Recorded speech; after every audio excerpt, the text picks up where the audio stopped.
It is the Full Court Press podcast, talking all things local hoops with Jason Guarente, Jeff Reinhart here, LNP and Lancaster Online. Remember us? We had a little hiatus last week. Jason and I were really busy last week. I hope you saw all the coverage. We did not miss anything last week with the LL tournaments and the CCAC finals. Jason, are you tired? A little bit. You don't get that break between leagues and districts. It's just full speed ahead. Yeah. Oh, my gosh. Last week was fantastic. And you hear us talk the whole season, LL Final Week, Badge of Honor. Those two tournaments were great, were they not? Every game, just about, came down to the end. On the boys' side, the semis were 2 overtime games with buzzer beater attempts in both. Yeah. And the final, there was a 3 with a few seconds to go that could have forced overtime. So nothing was decided until the final shot in any of the last 3 games. That's incredible. Tuesday night at Conestoga Valley was fantastic.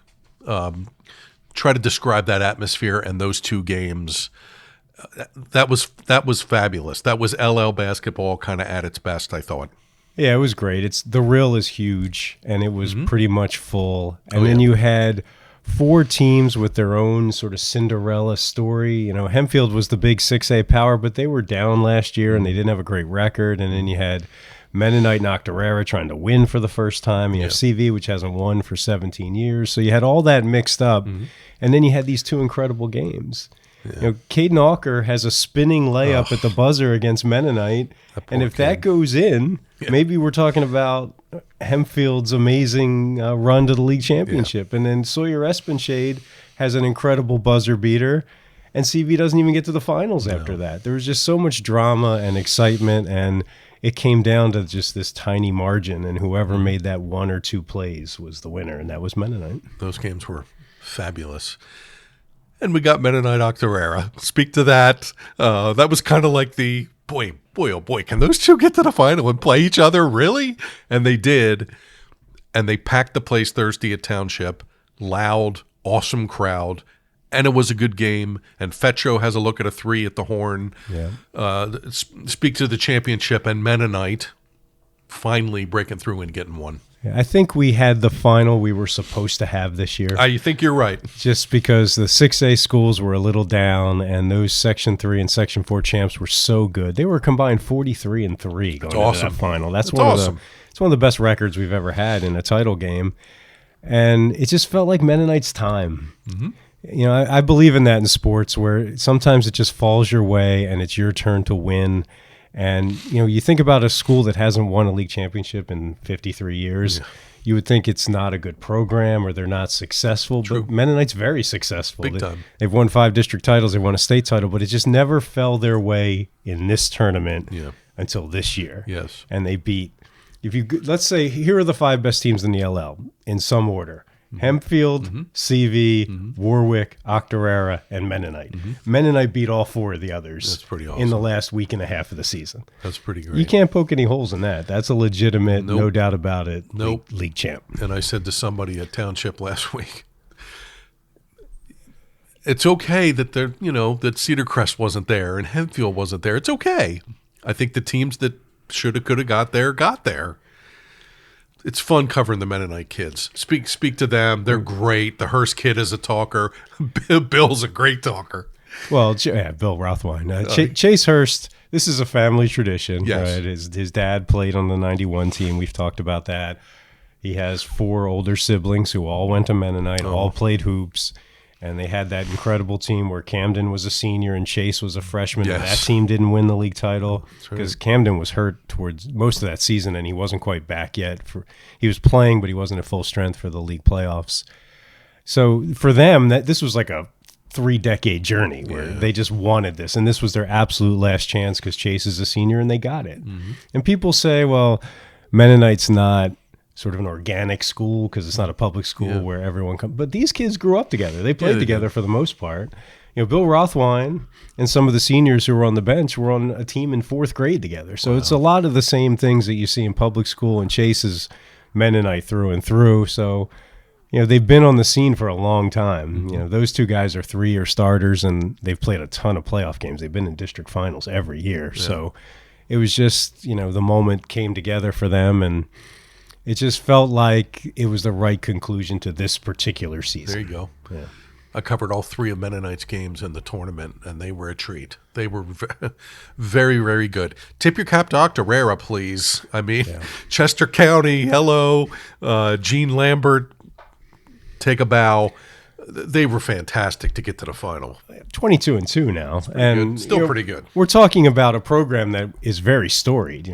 They won Southern Chester County League titles in the 90s, and they won a couple Chesmont titles. You want to talk about a league? Yeah, Chesmont League's tough. You got Coatesville and the Downingtowns and the Westchesters in there. So, they've won a lot of titles. They just don't have a lot of history in the LL. So this was their first historical moment where they got to the final, and they're very similar to Mennonite in the sense that they grew up together.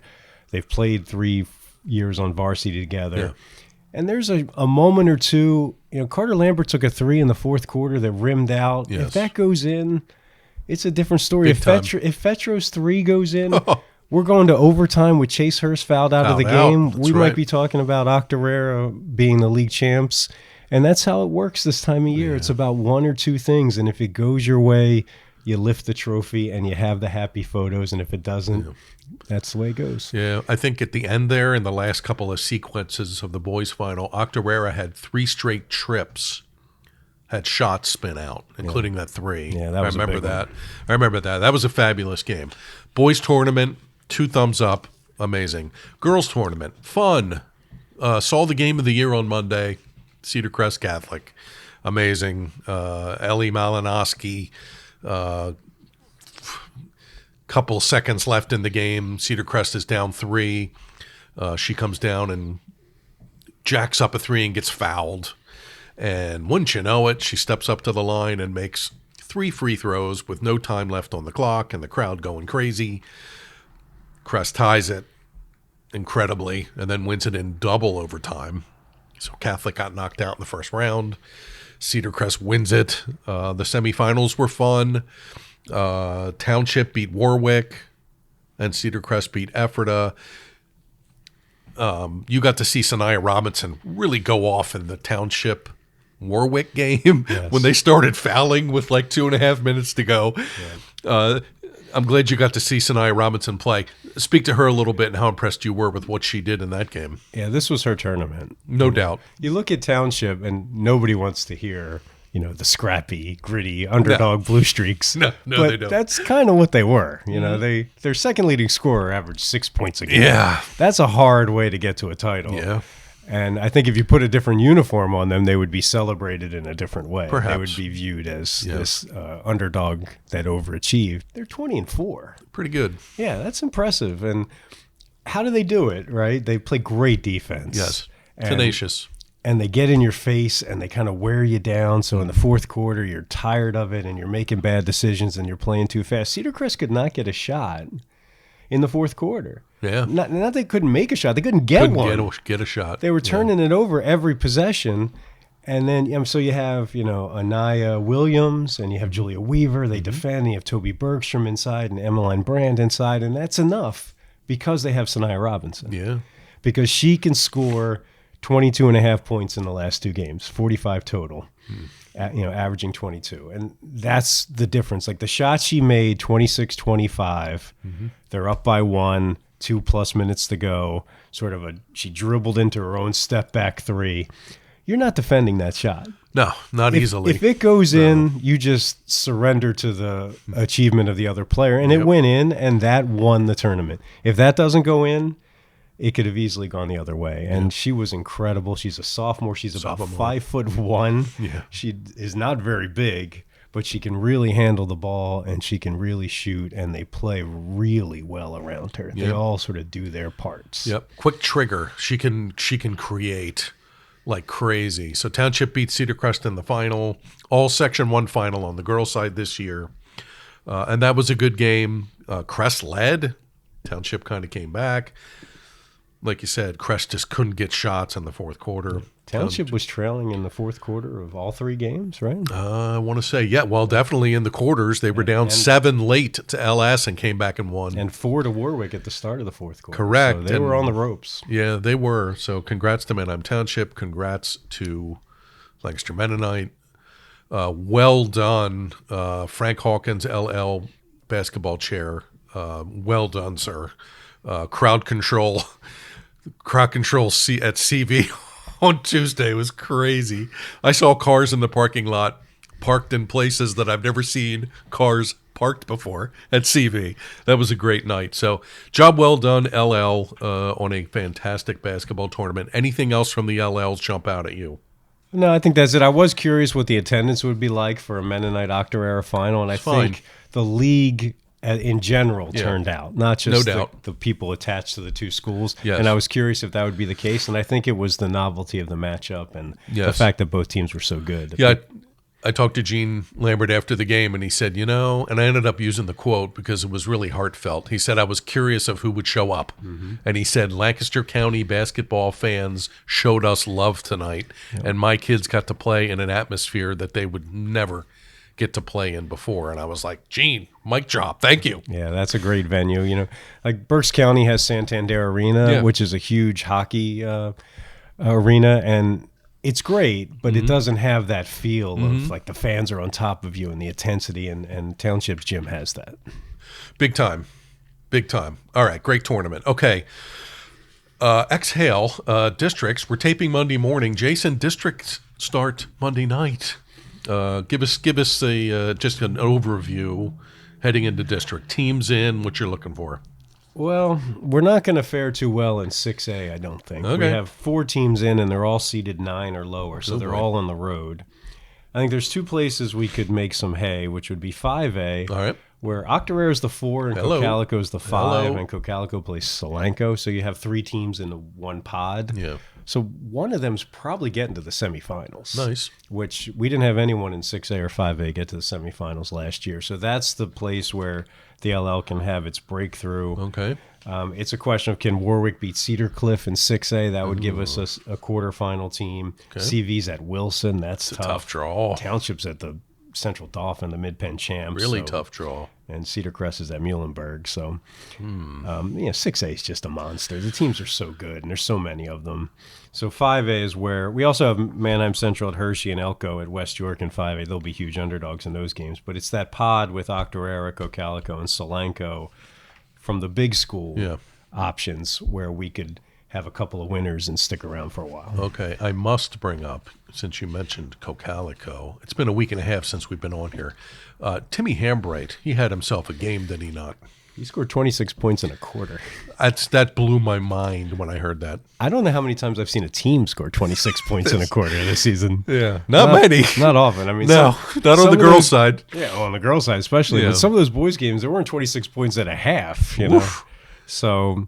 Yeah, he's just having an all-time great season. Yeah. Almost 26 points a game average. And he hit 6 threes and scored 26 in the first quarter? In the first quarter, yeah. And it was against Lebanon, and he had 43 through 3, and he didn't play the fourth. Come on. He could have gotten 50, and that's only been done 8 times in history, and 3 times by Curtis Waltman, who I texted in the immediate aftermath to find out if he ever scored 26 points in a quarter. Ooh. And he says to me, the book from his senior year, where he scored 1,000 points in a season, is lost. Oh. So Garden Spot, you lost perhaps the most interesting scorebook in the history of the LL. Seriously. I wonder if it exists somewhere, or if it's in like a trash can, a dumpster. Somebody's basement, in a closet somewhere. Or landfill, who knows. Oh my gosh. Well, I know I covered that team, and Curtis had the season for the ages in that year. So 26 points in a quarter. That's nuts. And I looked up Curtis's 60-point game, and it was like 29 and a half and 31 and a half. So it was very balanced. So I doubt he scored 26 and a quarter. That's really hard to do. No, and if he would have, we probably would have written that somewhere along the line. So, since we're going big schools here first, 1, 2, 3, 4 6As play Monday night. Penn Matter at Wilson. Tough draw for the Comets. Township, the LO champ, is the 10 and has to go to Central York, and they're really good. Cedar Crest, the LL runner-up, has to go to Dallastown, which is the defending champ, and they're really good. Ephrata gets a home game. They play Governor Mifflin. They're really good. So we'll see how Ephrata handles that. The 5A and the girls is also interesting. The big game here, circle it. Mannheim Central at Warwick on Tuesday night. Winner advances and goes to states coming out of the first round. The loser's done. So Warwick or Mannheim Central is out. Elko's playing Susquehannock. LS gets a home game against Exeter. Cocalico girls get a home game against Palmyra. 6A and 5A, I'm sure it's the same with the boys. If you win in the first round, you make states. And you get 3 more games, win or lose. So you keep playing forever. How about 5A boys? If you lose in the first round, you're still alive. You go in that playback round bracket. It's an 8-team battle-rama for the final spot. Cocalico did that last year, and they got through. That's and they made right. States. That's the point of the season, like the second week of districts, when you got that playback round going on down there, where you just kind of lose track and you forget, and you're like, oh, Penn Manor's still alive. They're still playing. The difference between being the 8 seed out of districts is you lose 3 in a row. If you're the 9 seed, you've won 3 in a row. That's impressive. You go, that's hard to do. And you go into states with a head of steam when you do that is. Because when you lose in districts, even though you go into another bracket, it's like a punch to the gut. Like, we're not going to Hershey. Nobody's going to Hershey this year anyway. 4A girls, 2 teams in, Lancaster Catholic and Northern Lebanon. Tricky bracket in 4A girls. Catholic gets a home game against Eastern York. Northern Lebanon gets a home game against Susquehanna, who they blew out by like 25 back in January. But the way that bracket sets up, Northern Lebanon's looking at the Lone Catholic, the 1 seed, and Lancaster Catholic would be looking at Susquehanna Township, the 2 seed. So that's a tricky bracket there. What else you got on boys? Well, I got to go down to 3A. Okay. This is our best shot at a title from the LL. Mennonite. First of all, you get Lancaster Catholic at Pequea Valley in the quarterfinal game, which is fun because they used to be Section 4 rivals for a long time, and Pequea just never beat Catholic historically. I think they've only beaten them once or twice ever. My. So that they get Catholic on their home court, and the winner is in the semis, the loser is done. Mm-hmm. Mennonite has a bye, so they're in the semis, and they'll get Antietam or Kutztown to go to the final. It looks like a Mennonite Trinity rematch, which is what we saw last year. Trinity won. Trinity's also the last team to beat Mennonite, which was in early December. Mennonite hasn't lost since then, so that would be sort of the epic anticipated matchup. Yeah. And the question is, can Mennonite close the gap? And Trinity's so big. Like that's the thing Mennonite really struggles with. We saw it with Spencer Troyer in the semifinal game for Hempfield. That big physical presence, it's hard for them to handle that. And he got hurt in that game. At halftime. And who knows if he stays in, if they would have had to find a way to solve him, because he was able to get to the rim because he's just so physical and strong. And Trinity has a lot of that. So it's a hard matchup for Mennonite. Troyer had 8 in the first half, 3 buckets, which were all like power moves inside big guy layups. Yeah.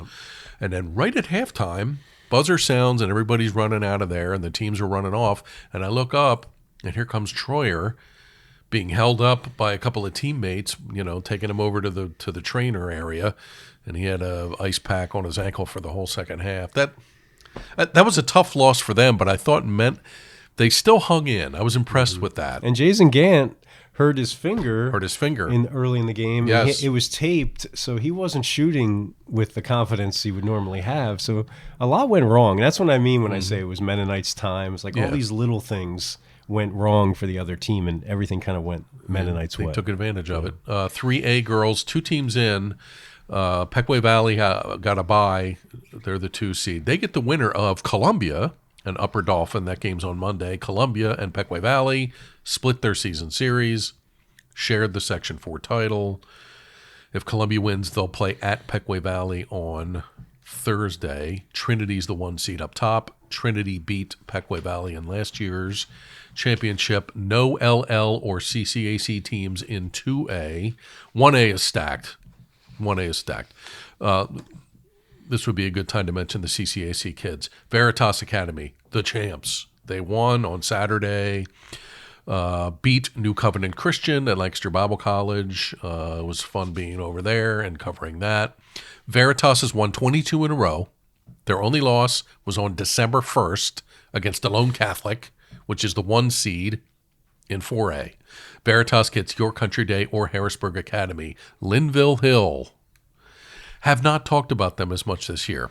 Last couple of years, they were just magical, winning everything, going to the state finals last March.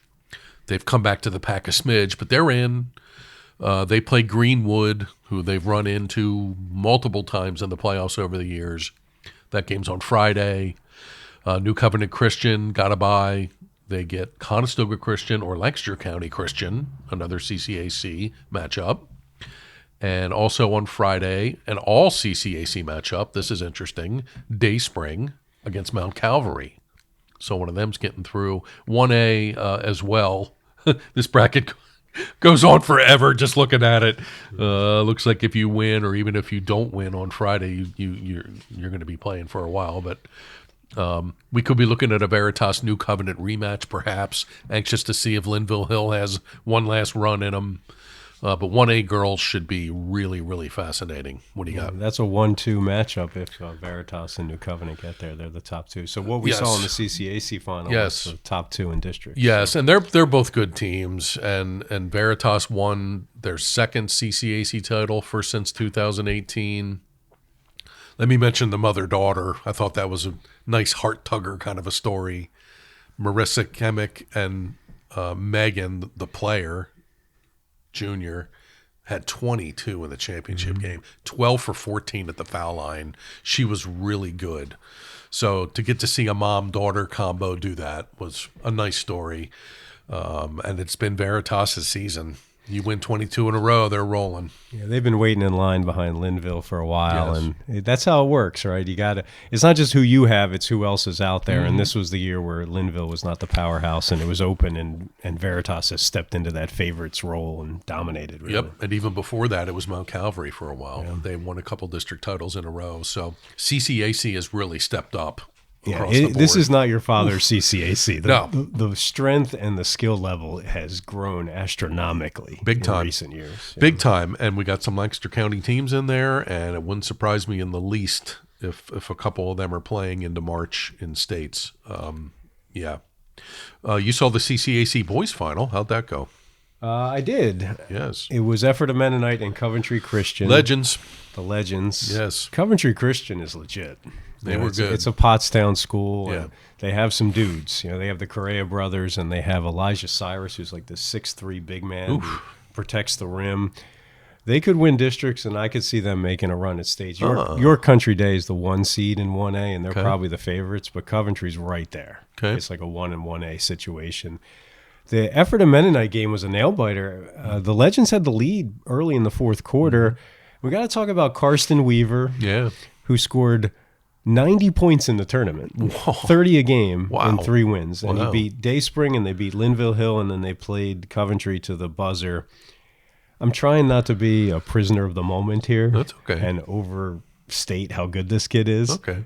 He would be an LL League All-Star. Nice. Without a doubt. Okay. I think he would be one of the top 5 to 7 players in the LL. He's that good. Okay. He got to 1,000 career points. He's only a junior. He's about 6 feet tall. He can shoot. He can get to the rim.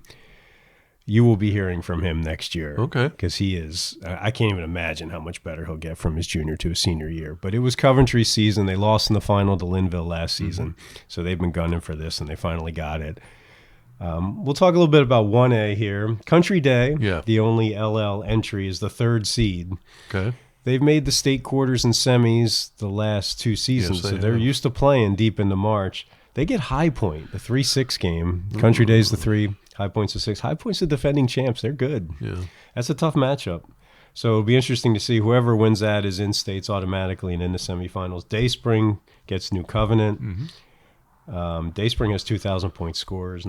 Two, yeah. Noah Huxta and Gabe Mellinger. And then Effort of Mennonite has to play in the the first round. They're in the 7 to 10 range, so they got to play Conestoga Christian because they were cooked after the Mennonite until they beat Coventry and they beat Linville just to get into the playoffs in the first place. So they're on this like magic ride. That's heavy lifting. And then La Academia is the 7. You can't forget about them. Oh, they'll be in states. There's no doubt. They got Shalom Christian, and then they would, it's a tough road this year. They don't have Jerry Johnson Jr. They have Jasir Johnson, who's Jerry's younger brother, but so they're not quite at that same level. They're more of a slightly above 500 team. So we'll see if they can get in. But I think locally, Country Day is the best shot to win that tournament or at least get to the final. But that High Point game's tough. Effort a Mennonite kid. What did he score? 36 in the final? 36 in the final, yeah. Wow. And this is with face guarding. And then if you beat the guy off the dribble, you have a 6'3" guy at the rim. Oof. Like there was not an easy shot. Like there was no steal and layup. Every shot, 12 of them, was like fall away, man in your face, 3-pointer. It was unbelievable. Lancaster Bible College is a neat venue, smallish, arena-ish. Yeah, and they're but like loud. right on top of you, loud, really loud. Let's mention Linville boys. Yeah, 2A. They're the only team we have in 2A. Yeah, odds of them repeating as state champs is not great. Well, they got to face Stallone in the first round. And how did they get in? They got in because somebody lost on the last night. They looked like they were cooked. Yeah, they were on the 5. They fell from 4 to 5, and Greenwood went to Lancaster County Christian. And if Greenwood had won, probably would have stayed at 4, and Linville would have been 5, and they would have been out. But Lancaster County Christian did Linville a solid, and I'd say took out Greenville. So Linville got in. Drew Tivens is on the brink of 1,000 points. I think he needs 9. Talone's 22-0. Oh my! So they lost in the York playoffs, but they didn't lose all regular season. So this is a tough one. Yeah, tall mountain to climb. Tough matchup. Drew Tibbins needs 9 points for 1,000, so he should get that. Second in Linville history if he gets there. Steven Smucker did it last year. Yeah. Interesting. Okay. Good stuff. We'll be all over districts after Jason and I take a couple more naps. Anything else on your notepad? No, I think that's it. Okay. I would assume LL All-Stars are coming. Yeah, I got to send out the email to the coaches vote for the boys' side. I have nothing to do with it. I just tally up the votes. Yeah. And last year I picked 2 teams. Yes. I usually just pick one team, but the votes were so close. There were so many guys within like 1 vote of each other. I just created 2 teams. So it'll depend how it falls. If it's a dominant top 7, it'll be 1 team. If it's close, we'll break it into 2. Okay. I was told the voting email went out on the girls' side. I usually pick my own because I've been on this beat for 30 years, but I haven't quite mustered up the oomph to do it yet. Yeah. It's an early March thing. Last week was just grueling, fun, great, fantastic, but a long week. And I was told the CCAC All-Star meeting is coming up. We will release those lists as well. Okay. We'll get you districts covered this week. We'll be back next week to see where we're at, see if anybody's still standing. Somebody's going to be standing next week, I'm quite sure.